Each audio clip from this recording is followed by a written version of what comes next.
Assalamualaikum warahmatullahi wabarakatuh. Kembali lagi bersama Pak Imam dalam mata pelajaran Bahasa Indonesia kelas 12 SMK Sabilur Rusad. Pada kesempatan hari ini Pak Imam akan menjelaskan materi teks cerita sejarah ya.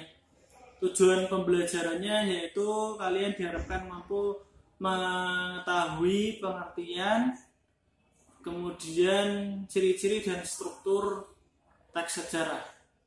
Baiklah, mari kita mulai pelajaran bahasa Indonesia pada hari ini. Pertama, kita akan membahas tentang pengertian teks cerita sejarah. Ya. Teks cerita sejarah adalah teks yang menjelaskan dan menceritakan tentang fakta dan kejadian masa lalu yang menjadi latar belakang terjadinya sesuatu yang mempunyai nilai sejarah. Ulangi, teks cerita sejarah adalah teks yang menjelaskan dan menceritakan fakta dan kejadian masa lalu menjadi latar belakang terjadinya sesuatu yang mempunyai nilai sejarah. Ya.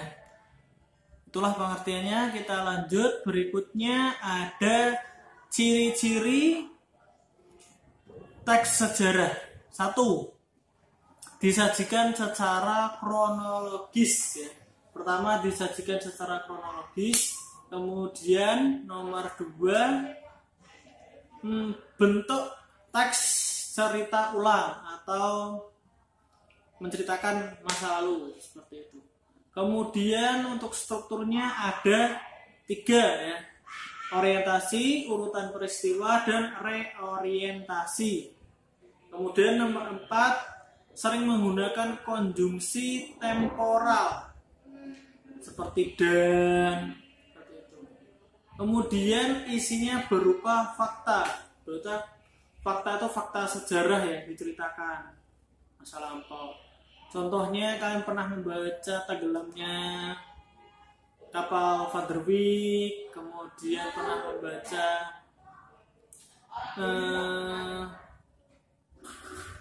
Bumi Manusia. Itu menceritakan kejadian masa lampau yang berupa fakta.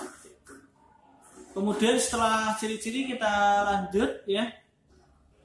Jangan lupa catat juga. Setelah ciri-ciri kita lanjut ke struktur teks sejarah.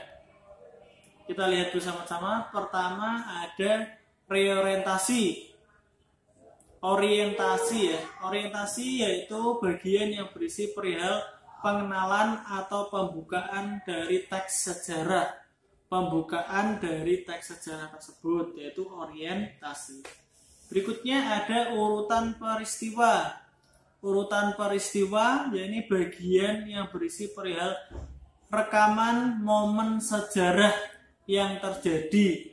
Umumnya disampaikan dalam alur kronologis seperti itu. Kemudian yang terakhir ada reorientasi yakni bagian yang berisi komentar pribadi penulis perihal momen atau peristiwa sejarah yang diceritakan. Seperti itu. Ya, sekian dulu pelajaran dari Pak Imam. Sampai jumpa di pertemuan berikutnya. Akhir kata, Assalamualaikum warahmatullahi wabarakatuh.